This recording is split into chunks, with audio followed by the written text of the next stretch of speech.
آپ مرڈر کے کیس میں ملک سے بھاگ کے نکل گئے، آپ کے اوپر ابھی بھی کیس ہے، آپ صحرا سے ایک غلام کے ساتھ، مٹی آپ کے چہرے پر، گرد آپ کے کپڑوں پر، اور آپ دربار میں داخل ہوتے ہیں اور کہتے ہو ہم اصل شہنشاہ کے نمائندے بن کر آئے ہیں اور ہمارے ساتھ یہ پوری قوم رہا ہو جانی چاہیے۔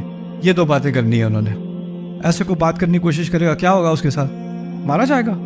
اچھا، یہ انسٹرکشن، یہ ہدایات اللہ نے دی ہیں، فکر نہ کرنا، کلا کچھ نہیں ہوگا، اب کچھ نہیں ہوگا، جا کے یہ بات کہہ دو۔ اب جب یہ جا کے وہ کہیں گے تو آپ کو پتا ہے کیسا ری ایکشن ہوگا۔ لیکن اس کو اگلی بات کو سمجھنے کے لیے ایک بڑے مزے کی چیز سمجھ لیں۔ فلمیں تو آپ دیکھتے نہیں ہیں تو سمجھانا مشکل ہے، میں پوچھ لیتا ہوں، آپ میں سے کسی نے فائنڈنگ نیمو تو نہیں دیکھی؟ فائنڈنگ نیمو دیکھیے، چلو انا للہ و انا الیہ راجعون۔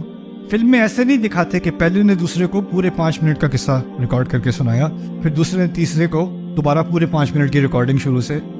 اس میں تو 2 گھنٹے تو پھر اس روایت میں ہی لگ جاتے، وہ تو مسئلہ ہو جاتا۔ تو کیا کیا ہے فلم میکرز نے؟ کیا کیا ہے؟ پہلی لائن ان کے درمیان، دوسری لائن ان کے درمیان، تیسری لائن ان کے درمیان، اور 4 سال کے بچے کو بھی سمجھ آ جاتی ہے کہ پورے قصے کی بات ہو رہی ہے، بار بار سمجھانے کی ضرورت نہیں ہے۔